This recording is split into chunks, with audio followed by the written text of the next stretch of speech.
Good day, and thank you for standing by. Welcome to the eBay first quarter 2021 earnings call. At this time, all participants are in a listen-only mode. After the speaker's presentation, there will be a question-and-answer session. To ask a question during the session, you'll need to press star one on your telephone. Please be advised that today's conference is being recorded. If you require any further assistance, please press star zero. I would now like to hand the conference over to your speaker today, Joe Velante, VP of Investor Relations and Communications. Please go ahead. Good afternoon. Thank you for joining us, and welcome to eBay's earnings release conference call for the first quarter of 2021. Joining me today on the call are Jamie Iannone, our Chief Executive Officer, and Andy Cring, our Interim Chief Financial Officer.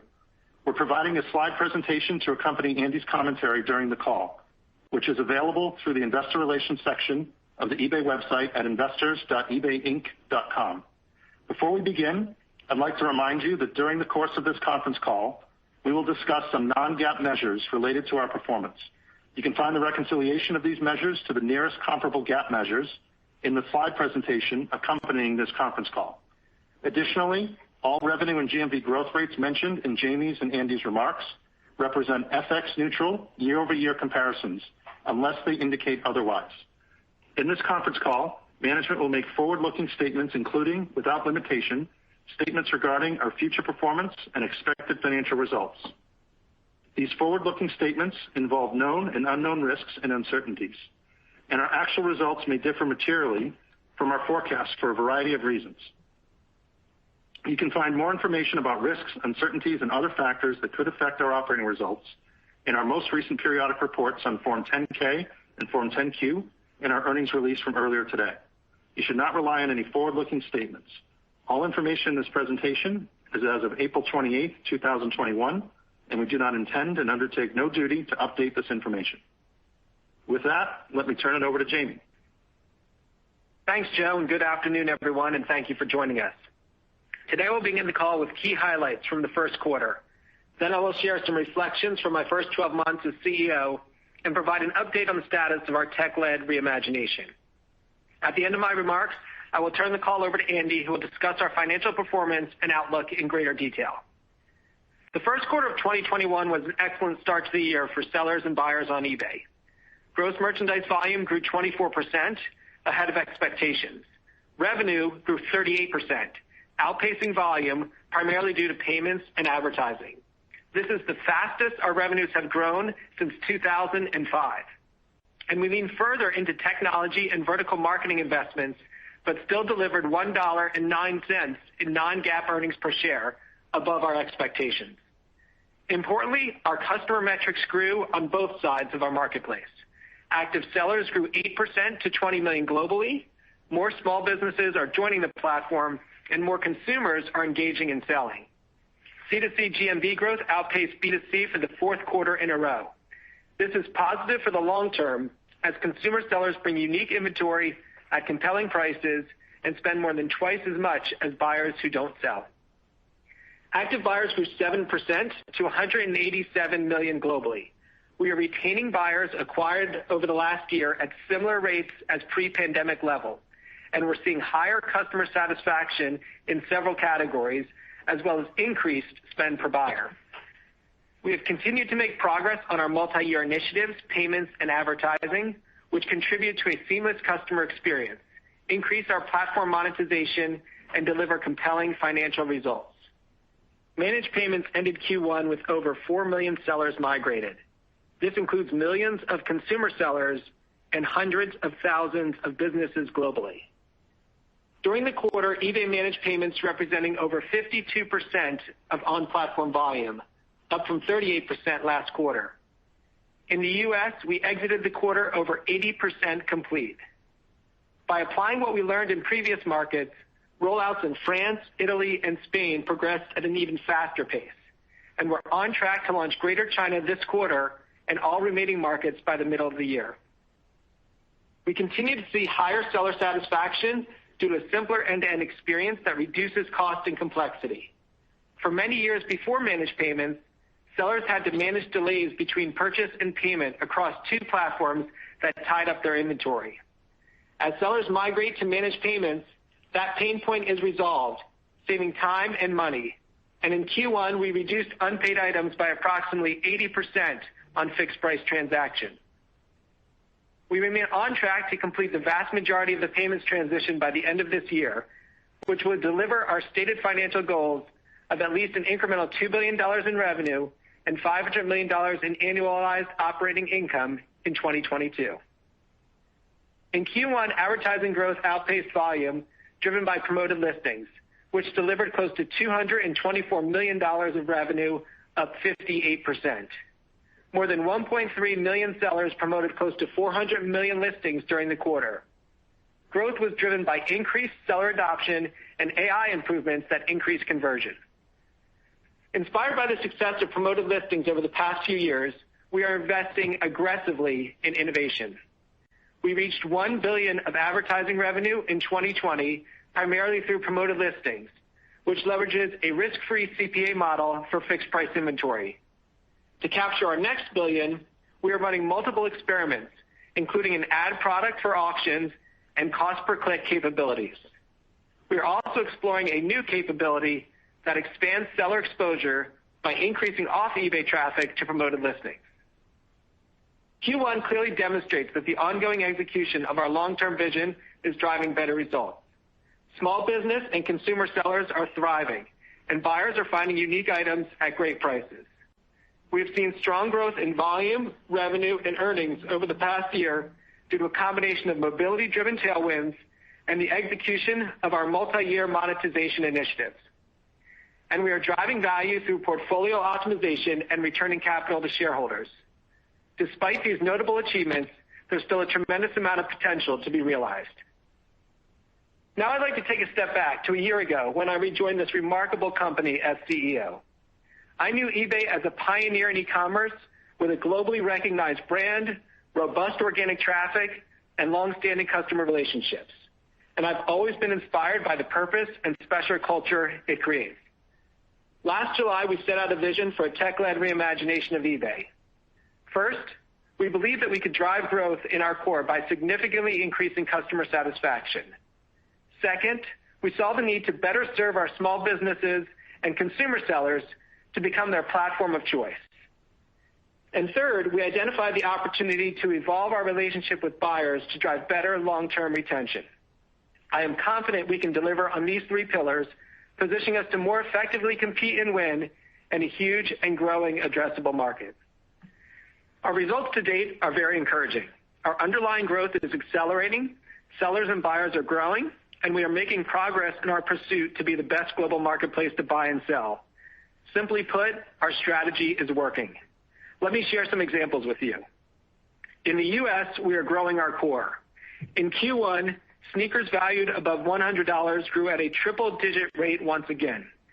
Since launching Authentication, we verified hundreds of thousands of sneakers, and we're seeing buyer satisfaction above 80 as a result. In addition, we are expanding our engagement with Gen Z and millennials through a wide range of social channels. Based on the tremendous success we've seen in the U.S., we are rapidly expanding identical capabilities to other major markets. We have set up local authentication centers and are launching in the UK, Australia, and Canada this quarter. These centers will also unlock cross-border trade opportunities in sneakers and in other categories. In luxury watches, we saw growth accelerate from 16% in Q4 to 38% in Q1 in the U.S. For authenticated items, we are seeing customer satisfaction levels close to 90%, and it is changing customer behavior. Sellers are listing more items and seeing a higher price realization. Buyers are visiting eBay more often and spending more. One of the key advantages of our platform is cross-category shopping. Our luxury watch buyers, like our sneakers enthusiasts, spend thousands of dollars on other categories across the platform. In addition, based on the value we are delivering in luxury watches, we recently raised fees in this category to create more investment capacity. For our certified refurbished experience, eBay sellers continue to see strong velocity, and we've expanded in the U.S. to over 150 brands. We have also rolled certified refurbished out to the UK, Canada, and Germany, with more than 100 top brands signed up already. Buyers love the low prices on like-new products, as well as free shipping, extended warranties, and extended returns. Now I want to highlight the next core category where we see significant potential, trading cards, a key part of our collectibles business. eBay is a market leader in this category with the widest selection across all price levels. We've seen explosive growth to start the year. In the U.S., GMV was over $1 billion in Q1, which represents more than half of 2020's record-setting volume. Active buyers of trading cards doubled, and existing buyers purchased more items at higher prices than last year. To dramatically simplify selling, we recently launched image-based scanning for our top-selling trading cards. In addition, we introduced a new low-cost tracked shipping service and aggressively marketed to buyers on social and enthusiast forums. We plan to launch more innovation for trading cards throughout this year. Another area of focus for us is customization. Beginning next month in the UK and Germany, we will offer a new capability to all sellers to offer personalized goods in categories such as home, fashion, and jewelry. This will allow buyers to find and enter specific customization requests to the seller. In the past, this process was manual, which limited GMV, but we believe this new experience can significantly improve customer satisfaction, bring more supply onto the platform, and capture more growth. We plan to expand this capability to all major markets in the coming months. As I mentioned up front, our playbook to grow the core is working. We have a series of innovations rolling out to more markets throughout the year. While we've only touched a small percentage of global volume so far, all of our largest eBay categories, collectibles, home and garden, fashion, electronics, and parts and accessories, have addressable opportunities that can benefit from this playbook. In addition to category-specific changes, we are rolling out site-wide improvements for all sellers. For consumer sellers and small businesses, we are focused on significantly reducing complexity, helping maximize value, and driving sustainable growth. We believe these changes will increase seller satisfaction and grow the number of active sellers on the platform. Here are some examples of what we are doing. Image-based listing can remove up to 75% of the time it takes to list an item. We have activated this feature in trading cards, and we plan to expand to multiple categories and geographies throughout the year. Last quarter, we talked about how we have migrated almost all of our store subscribers to our new platform that increases traffic to their items by approximately 20%. This quarter, we empowered sellers with new CRM features, allowing them to directly issue coupons to acquire buyers. In addition, they can set coupon budgets, include QR codes on packing slips, and drive repeat business to their eBay stores. Recently, we opened up Terapeak product research free for all Seller Hub users in several markets, including price insights and listing quality reports. In addition, we launched sourcing insights that help sellers analyze trending categories, top products, and signals what inventory is most likely to sell. To acquire more buyers, we are also adding new ad formats to our display and social marketing, including video, and we improved the inventory feeds that power them. Once we acquire these buyers, we are making changes to increase engagement and trust in their first 90 days and beyond. As an example, we are leveraging a mobile-first approach and revamping key communications buyers received. We are seeing increased engagement from Gen Z and millennial customers through social shopping, such as eBay Sneaker Showdown. For our experienced buyers, we continue to optimize the end-to-end shopping experience. In Q1, we increased conversion by improving our search engine's understanding of longer, complex queries, and we added functionality to help buyers identify free local pickup items in their community. We are excited that all three of our strategic pillars are producing volume, seller, and buyer growth, but we have a long runway ahead of us. We will continue to drive our investment decisions, both organic and inorganic, in pursuit of achieving this vision. While I am pleased with our business results, I am more proud of the way our employees and our platform are fulfilling our purpose of providing economic opportunity for all. As part of our commitment to empowering small businesses everywhere, we announced an investment of $25 million into the Clear Vision Impact Fund to help support small and medium-sized minority-owned businesses that support historically underserved communities. We continue to support the UK's National Healthcare Service efforts, and I'm happy to report that we're now up to 2 billion PPE items distributed utilizing eBay's technology. Additionally, we remain active in philanthropy during Q1. We raised over $35 million through eBay for Charity.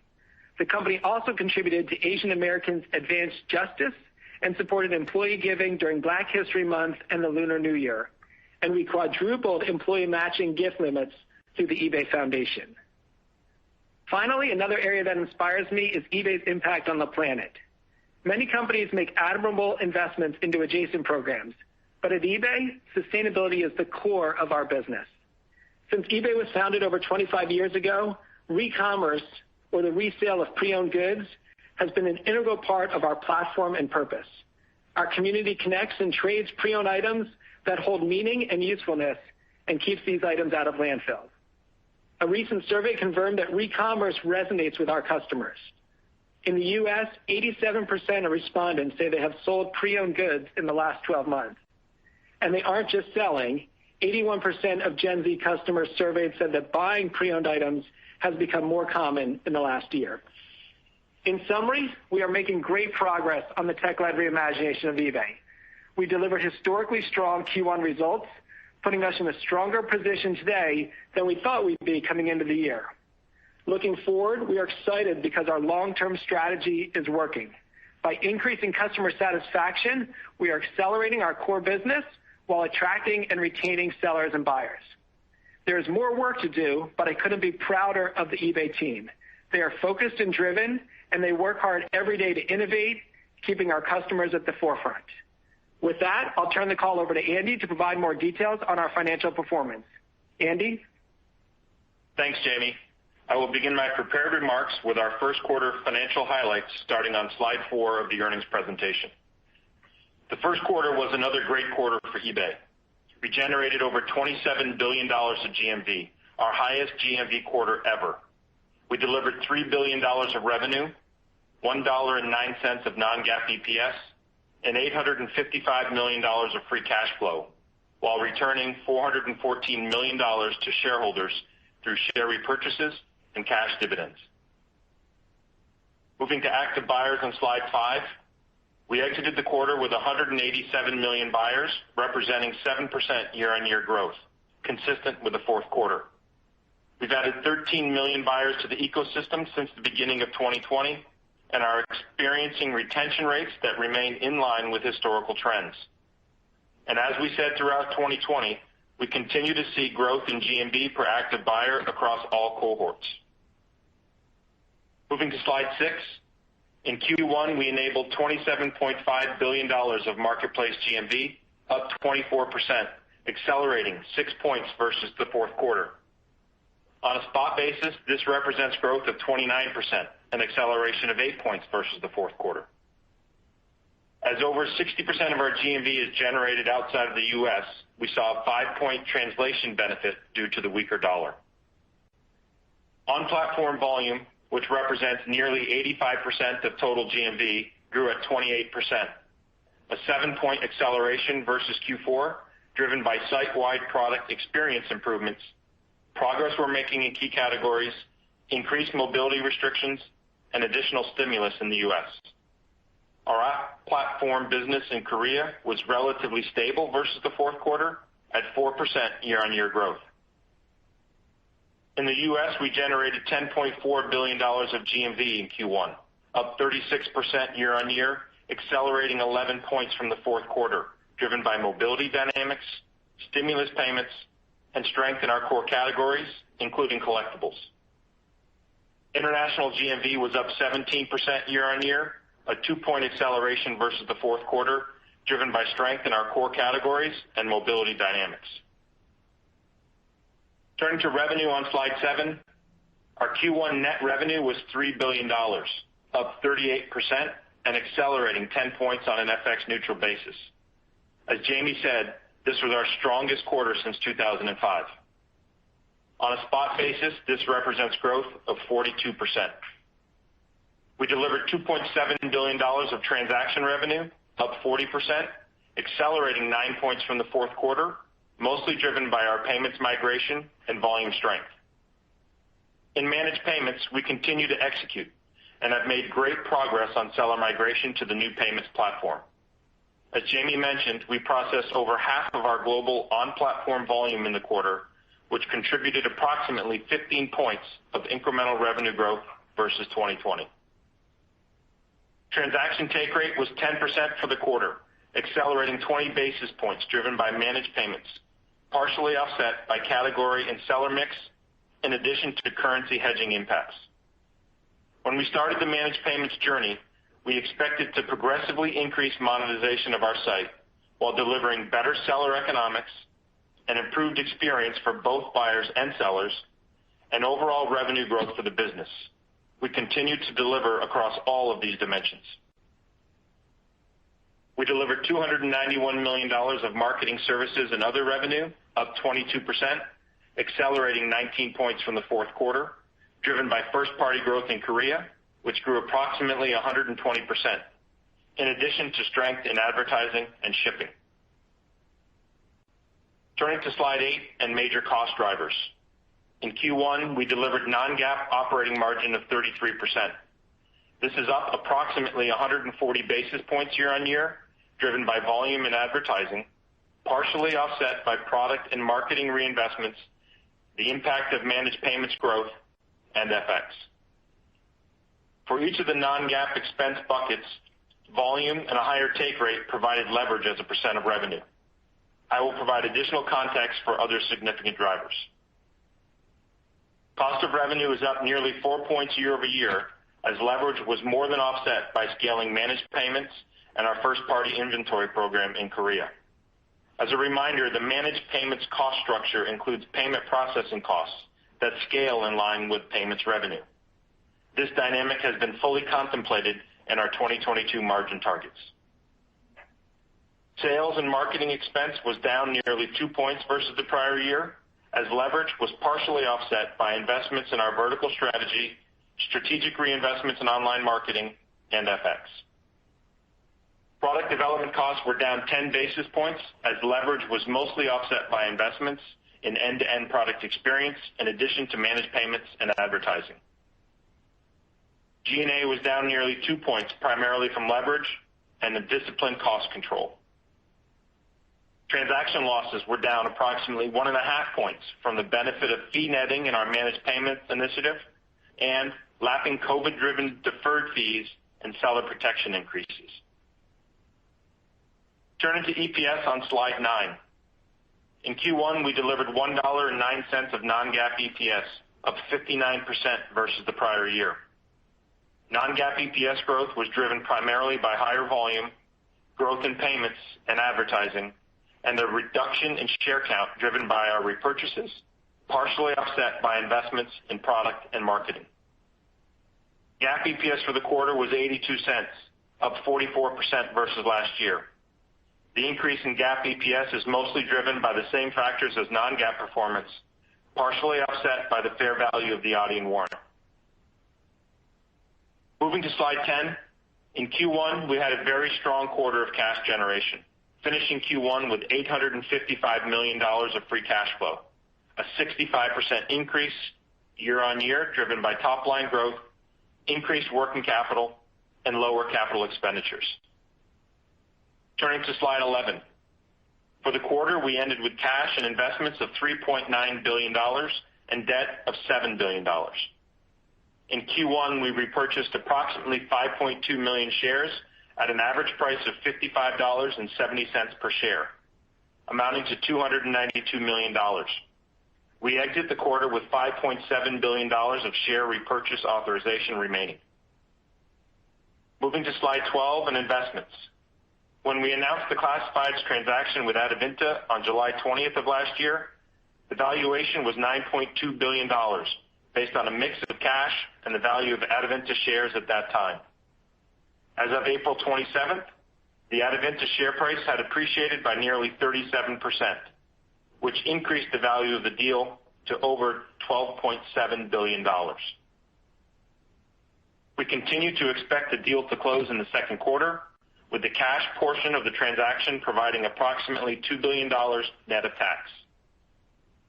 Turning to Adyen. The warrants we acquired in the second quarter of 2018 are valued at $1 billion at the end of the first quarter, an increase of over $700 million year-on-year. You can find more information on the Adyen warrant in our 10-Q. We remain excited about both of these investments, the optionality they provide, and the significant value each can generate for our shareholders. Turning to guidance on slide 13. For Q2, we are projecting revenue between $2.98 and $3.03 billion, growing between 8 to 10% on an organic FX neutral basis, representing 12 to 14% growth on a spot basis. This assumes marketplace volume declines high single to low double digits on an FX neutral basis, representing a decline of mid to high single digits on a spot basis. This volume guidance is driven by three main components. First, the negative impact from lapping our second largest quarter ever, which was fueled by the first wave of mobility restrictions, stimulus payments, and supply chain disruptions. Second, the ongoing benefit from macro factors, including mobility and stimulus payments across our on-platform businesses, which we estimate are contributing high single-digit growth this quarter. Third, and most importantly, continued delivery on initiatives driving us towards our vision, many of which Jamie highlighted earlier.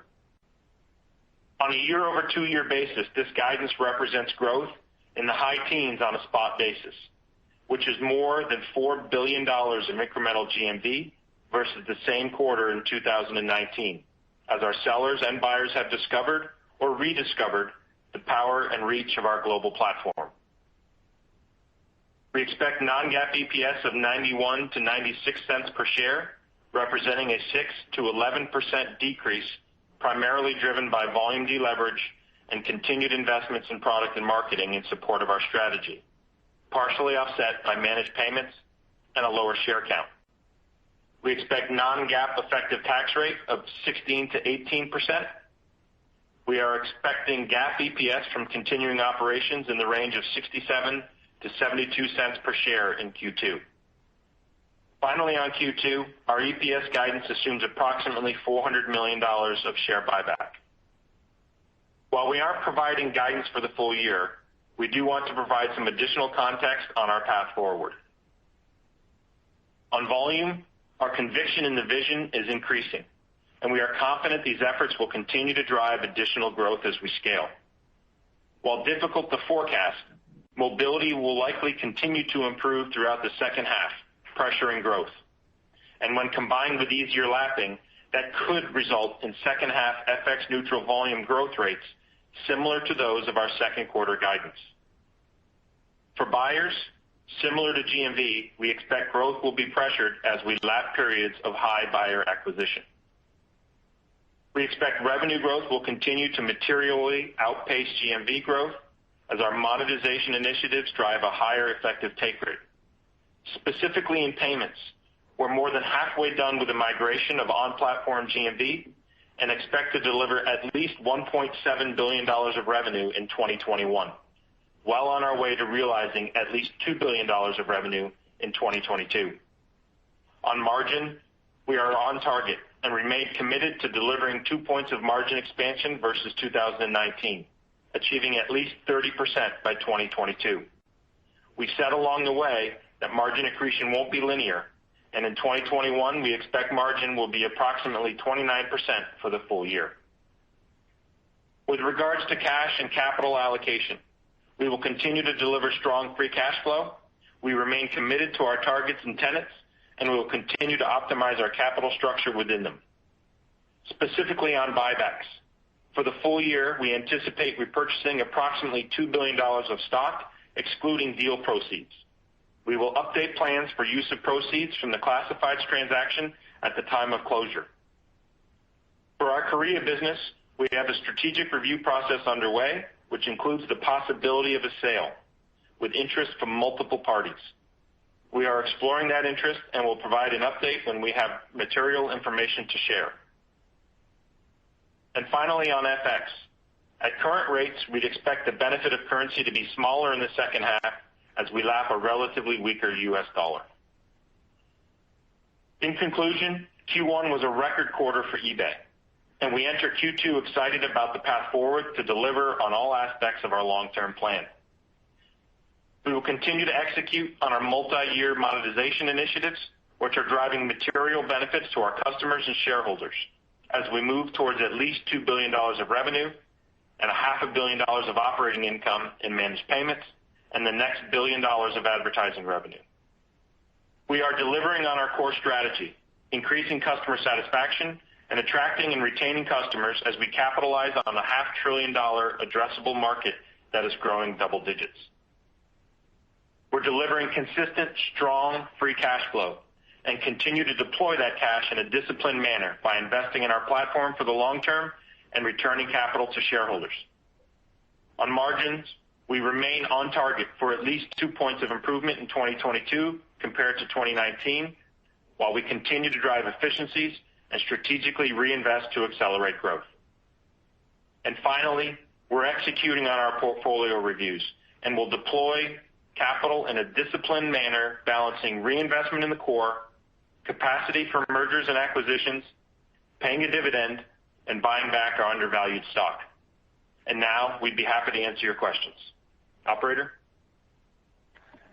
As a reminder, to ask a question, you need to press star one on your telephone. To withdraw your question, press the pound or hash key.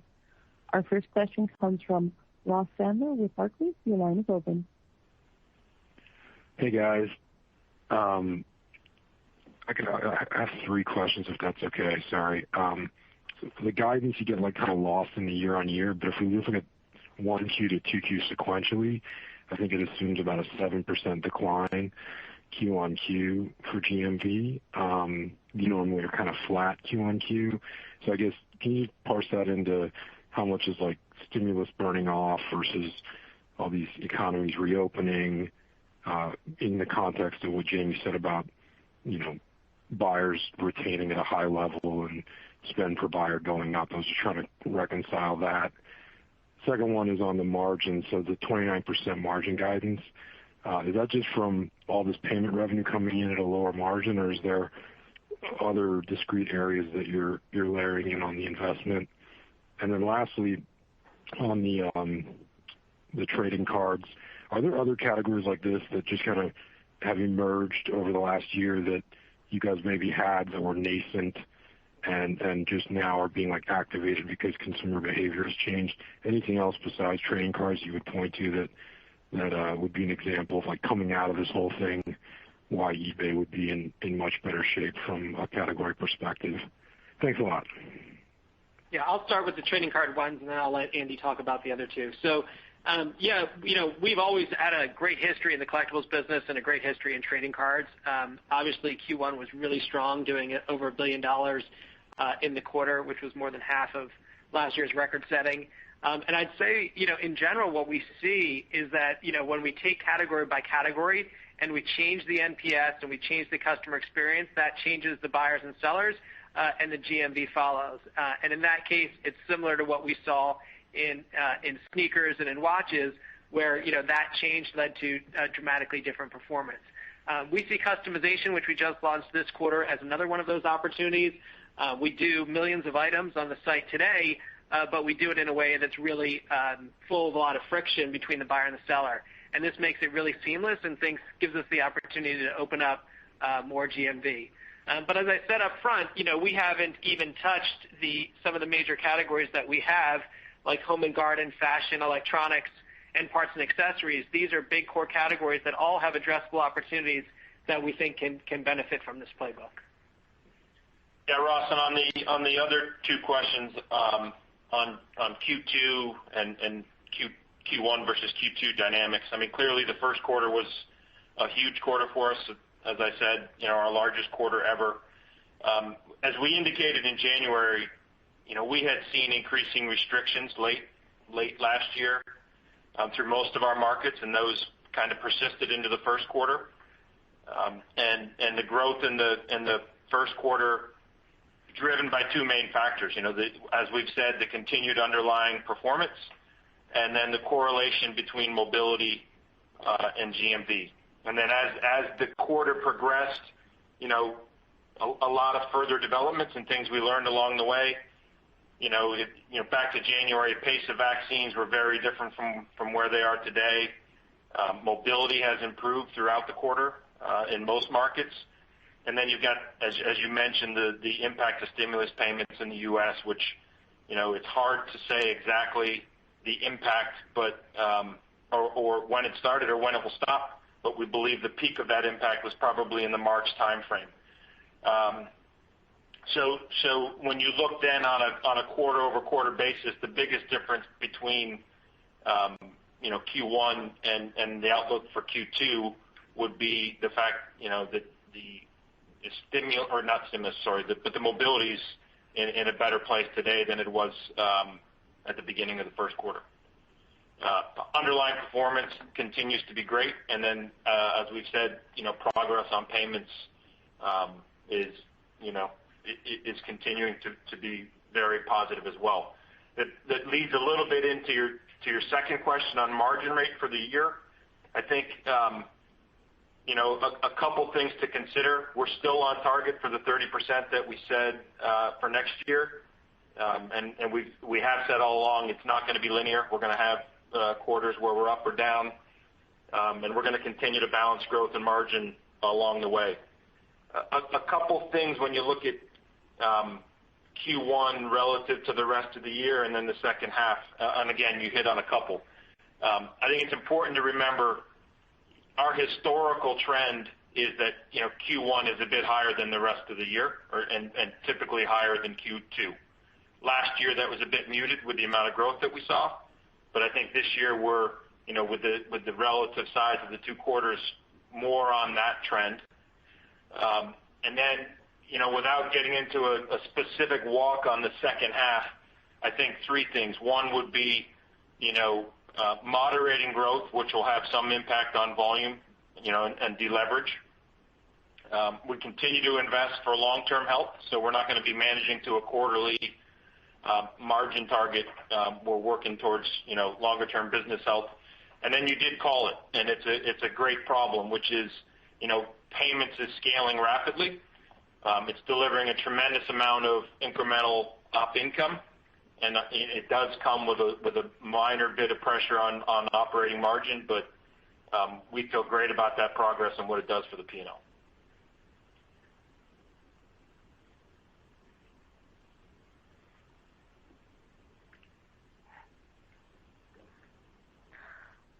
Our next question comes from Colin Sebastian with Baird. Your line is open. All right, great. Thanks for the questions. I guess first off, bigger picture question for you, Jamie. You talked a bit about some of the additional product planning with advertising, and so more broadly, I wonder how you think about the ramp of overall seller monetization, how much additional upside you see there, or if you see perhaps an opportunity longer term to shift the model towards more ad orientation, like we see with marketplaces in other markets. And then secondly, on the margin side, on the spending side, obviously dynamics this year are a little bit different given the comps. But we've seen periods of reinvestment with eBay over the last decade. And so Jamie, you outlined a bit of a division last year, and it sounds like you're happy with the progress this year, so far this year with the verticals. But how do you weigh the need to invest long term and measure your performance on a short term basis, and how quickly are you going to be able to pivot if necessary? Yeah. So first on the monetization side, so look, obviously both payments and advertising are leading to the significant growth in revenue ahead of payments. Since you asked more about advertising, I'll talk about we feel great about the business in part because our sellers are seeing a great return on the ad spend, and we think there's a lot of opportunity left from that perspective to help them be able to move their products with velocity. So what we're announcing this quarter is that we're basically rolling out 3 new experiments or pilots in our advertising business. The first being placement for our auctions. So the growth that we've seen to date has really just been on the fixed price business. So that'll be a new capability. We're also testing a CPC-based capability for our sellers, which is a new potential growth vector. And we're looking at off eBay opportunities for our sellers to even further increase their exposure. We continue to look at the monetization and are we adding value to sellers. A great example for that is in watches this quarter. We saw an opportunity to increase our fees there because of the value that we're creating for our sellers in that category. Overall, when I look at advertising, it's still only 1% of GMV. If you look at benchmarks, there's significant opportunity above that. As long as we continue to add value to sellers, we think that'll be a continued opportunity. On the second side, on the investments, we laid out in July, the strategic plan and started with, the category idea on verticals, specifically of reinventing the experience, changing the NPS, and driving GMV. And if you look at the results of the past few quarters, this is the fourth quarter in a row where we have triple-digit growth in sneakers. This is a business that had been declining double digits. Our watches went from 16% last quarter to 38%. More importantly, though, we're seeing customer satisfaction metrics in the 80s and 90s. And so we think this concept of really applying it to other parts of the business. So what you're going to see over the next coming quarters and years is us continuing to expand that focus and invest in and roll out additional categories. Like I said up front, the majority of our big categories like parts and accessories, electronics, fashion, all have similar opportunities to follow that playbook. So, we're going to continue to do it in a balanced way, as I talked about in July, managing, what we spend with what we see as the growth opportunity. And we've already done that in a lot of areas, especially in marketing over the past couple of quarters. Great. Thank you. Our next question comes from Edward Yruma with KeyBanc. Your line is open. Hey, thanks so much for taking the questions. I guess just first as a follow-up to the previous question, it was interesting that you took up take rate in watches. I guess, Jamie, as you step back and look at take rate overall, base take rate, are there more opportunities to take up take rate? Are there services you can continue to add that exclude advertising that would allow you to have that higher take rate? And then I guess, as you guys make some of these muscle moves in specific verticals, any sense as to how large these verticals are as a percent of total GMV? And then a follow-up on fashion. I know you've been doing some off-price fashion tests in the UK. Any timing on rolling that up to the US? Thank you. Yeah. So, on take rate, obviously with payments, we actually think we are, for the vast majority of sellers, they're going to experience lower fees, even though, it'll mean at least $500 million of operating income to our business. And we continue to look for ways that we can drive kind of a new experience. The off-eBay advertising is a great example of that. And, to your comment on watches, it's really a kind of a category-by-category basis of us looking at what value are we creating and what opportunities are there for our sellers. On how large this can be, why we're focused on the non-new in season is because we believe it's a $500 billion total addressable market. And if you look at our categories on the site, we have high single-digit, low double-digit penetration. And so we think there's lots of opportunity. Coming back to the core of what we said about re-commerce, I think more and more, especially in younger generations, are interested in the re-commerce of pre-loved items. And so it's why we're leaning in so much towards that. Also, we're seeing this strategy is working with C2C. So, our C2C, again, outgrew our B2C growth, 34% versus 21%. But that not only brings the unique inventory, but it turns those buyers into twice as valuable buyers when they try casual selling. And then lastly, the test we've been doing on the brand outlet side in the UK has been performing well. We're growing double digits ahead of market rates. And as I mentioned before, what's great is that, while we went out and sourced all of the initial programs to kind of build that up, now the brands are actually calling us and asking us to be part of that program. So, you've seen this playbook from us over the past few quarters where we're trying things in different markets, finding success, and then rolling them out more broadly. So, we've had a lot of success with sneakers in the US, and we're now rolling that out to UK, Canada, and Australia this quarter. And you'll see us continue to follow that playbook. Great. Thank you. Our next question comes from Tom Champion with Piper Sandler. Your line is open. Hi, good afternoon. I just wanted to ask a follow-up to the prior question. I think last quarter you framed GMV covered by new category experiences, and it was single digits or kind of less than 10% of GMV in the fourth quarter. And just curious if you could update that metric, where these new category experiences reached this quarter, and maybe what could be achieved by year end. Any comments on that would be helpful. And then Jamie, I'm just curious if you could talk about what are the remaining seller pain points that you're really focused on. You've clearly done a lot of work with payments and maybe reach on the advertising side, but what are you hearing from sellers as to the features that they'd like to see? Thank you. Yeah. So look, what I'd say is that on the categories that we've tackled thus far, we're still in kind of single-digit percentage territory. And what we've said is that we believe that over the coming years, over half of the GMV is addressable in this type of opportunity, and especially in some of these major categories. And frankly, there's probably opportunities across all categories over time to be able to change it. We really wanted to see if the thesis that we laid out worked, and it's been working pretty consistently, and that's the feedback we're getting from buyers and sellers, and we're obviously seeing it in the business. There's a lot of opportunity for us on the seller side. So on the store side, we're migrating all of our stores to the next-gen platform that's mostly complete, which is a much better platform for them. This quarter, we're rolling out CRM capabilities, which has been a long-standing ask of theirs, so that they can remarket to buyers through packing slips, through email, et cetera. So that's been pretty significant. And then, even things like the customization that we're launching is a long-standing seller request to drive their business. We didn't talk much about this, but one of the pain points that's existed in the eBay community for our sellers has been unpaid items. Since the company really started, payments was divorced from or separated from purchase, and so sellers sometimes would have a transaction closed without getting paid.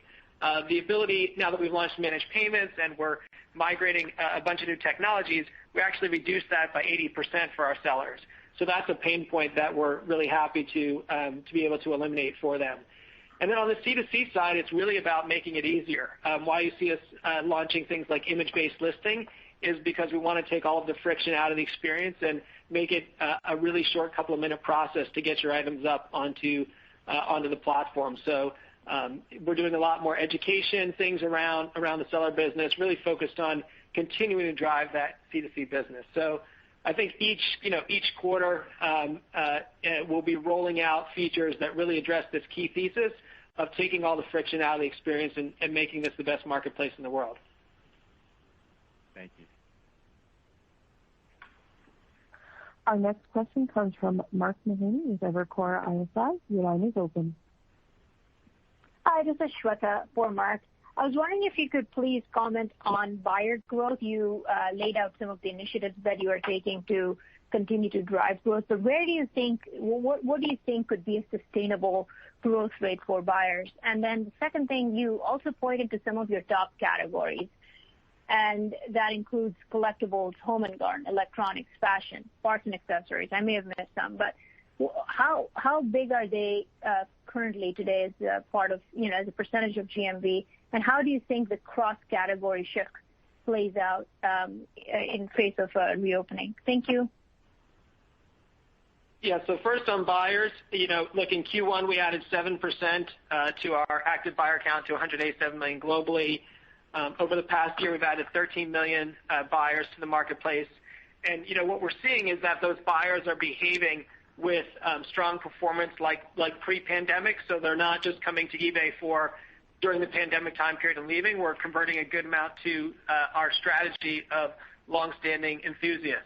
We're really focused on the first 90 days for buyers and making sure that they have a great experience on the site. And what you're seeing is that the NPS is up, especially in focus categories like watches and sneakers, certified refurbished, where you now have a 2-year warranty and hassle-free returns. So we're really pleased with that. The cross-category nature and the size of these categories is one of the best assets of eBay. We talked last quarter about our sneaker buyer, where we acquire a new Gen Z buyer. They end up buying $500 in sneakers, but another $2,000 outside sneakers. We're seeing the same type of thing in watches, where we're acquiring a buyer of new high-end watches, and they're spending thousands of dollars outside of other categories. So we continue to lean in because it's a huge accelerator for us to get buyers purchasing cross-category, and a lot of the marketing technology that we've built and we worked on, the AI with recommendations, et cetera, is really centered on this idea of capturing buyers and having them transact in multiple categories. Okay, thank you. Our next question comes from Justin Post with Bank of America. Your line is open.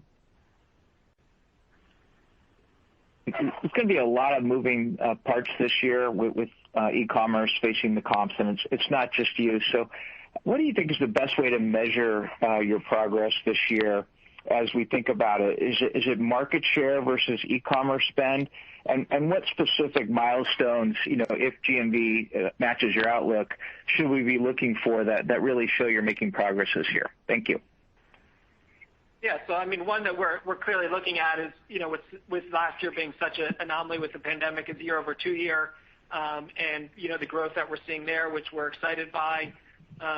Clearly we'll be lapping some of the extensive buyer growth that we had in last Q2, but we're looking at the performance of those active buyers on a go-forward basis, and we're pretty pleased with them with that performance. And then the last thing I'd say is that, look, a lot of the stuff that we're doing on the core strategy is really about the long-term growth. So we're going to see, things in the short-term variances versus prior year. But I think for me, the core thing is, the playbook that we've put in place is working. This thesis of really changing the growth trajectory of the category by investing in the playbook is what the team is focused on, and we're going to stay on that for the near to medium future. If I look at coming into this in 2019, we were I think declining 2% from a GMV perspective, and if you look at our revenue growth projected next quarter, we're looking at double-digit revenue growth. So we feel good about where we're positioned coming out of the pandemic. Great, thank you. Our next question comes from Stephen Ju with Credit Suisse. Your line is open. Okay, thank you so much. So, Jamie, now that the U.S. payment penetration is, seems to be approaching the finish line here, is there anything you can say about how the simplified checkout versus what the buyer has had to go through before, and how that might be resulting in, hopefully a decrease to the overall friction, and hence an increase in conversion rate or purchase velocity? And I guess as a follow-up to some of the earlier questions on advertising, as an increasing portion of the transactions end up being, C2C or what might be more unique, collectible, or enthusiast items, should we still be thinking that type of gross merchandise value is still appropriate for PLA? Because it seems like advertising should work best for probably those categories where there are multiple sellers trying to sell a fairly, homogeneous item. Okay, thanks. Yeah, so first on the payment side, I would say, yes, not only buyers now have more choices of how to pay, including, Google Pay, Apple Pay, credit card, debit, PayPal, et cetera, but, you no longer have to set up 2 different accounts. You no longer have to manage a claims process or returns process in 2 different areas. It's one eBay money-back guarantee. So to us, it dramatically simplifies the whole experience for a buyer and makes it easier. They keep that payment on file, and it's just a dramatically easier experience. And then it's helping the seller too, because I mentioned the unpaid item example earlier on the call, but also the ability for them to manage all of their business in one place makes it much more streamlined to just run a business on eBay. On the promoted listings, we see opportunities really across every category and every price point of GMV. The beauty of the CPA model that we've had, the cost per acquisition model, has been just the simplicity of it, of just adding the percentage, and it makes it really easy. But the CPC model that we're launching also gives the opportunity to really kind of push volume in a different way with a different set of capabilities. But even on single and unique items, people want to promote those items and get more exposure for them. They have for the longest period of time. It's why we're launching the ads feature for auction and testing that is to really go after it. And it's still, not. We still have a lot of opportunity across our listings to increase the penetration. Like I said before, we're only at 1% of GMV. Thank you. Our next question comes from Deepak Mathivanan with Wolfe Research. Your line is open. Great. Hey, guys. Thanks for taking the question. So first, can you provide some color on what categories are specifically seeing reversals with mobility improving in second quarter?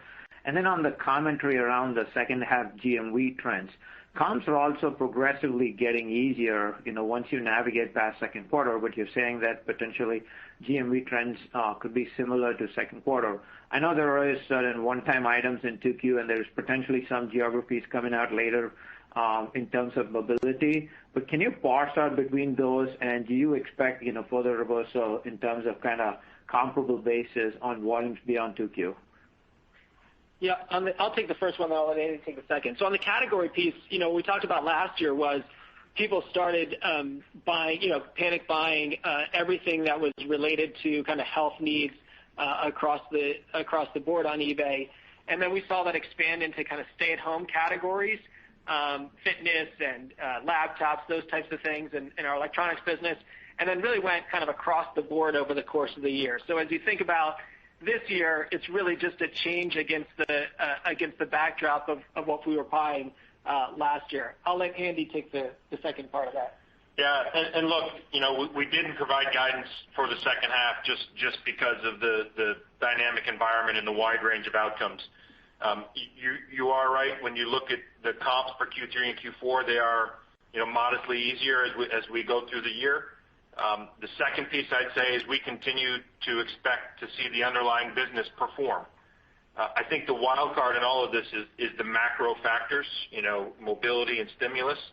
Incredibly hard to predict. There's certainly some benefit in the second quarter to those, and it's possible that as regions open up and mobility improves, that offsets some of the comps, the easier comps that we see in the second half. It's a scenario. It's hard to accurately predict where mobility heads. Operator, we got time for one more. Our final question comes from Brian Nowak with Morgan Stanley. Your line is open. Thanks for taking my question. I wanted to ask about you've done a great job at tackling a handful of these categories with sneakers and luxury watches, authenticated, and now trading cards. And someone who sold a Barry Sanders rookie card, it is a much better experience.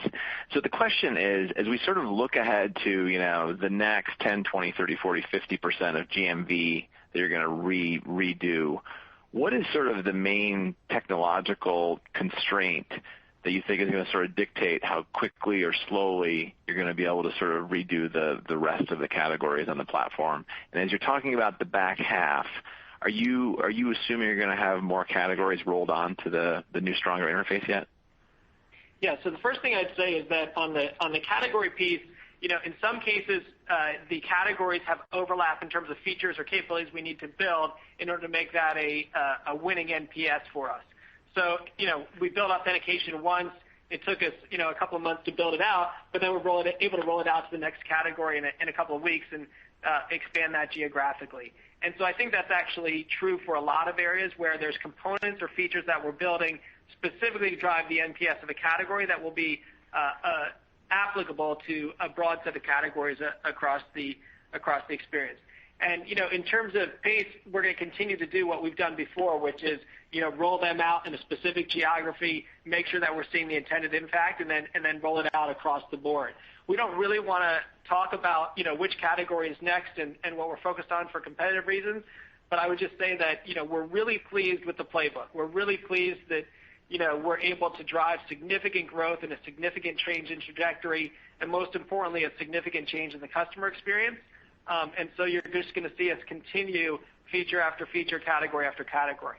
The second thing I'd say is that the verticals is not the only investment that we're making.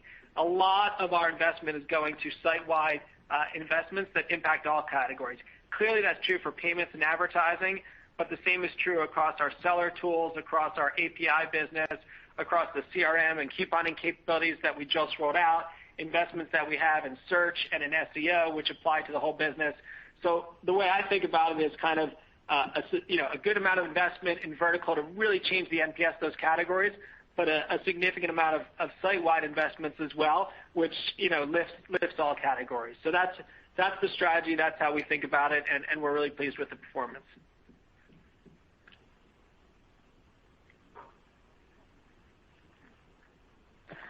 There are no further time for questions. This concludes today's conference call. Thank you for participating. You may now disconnect.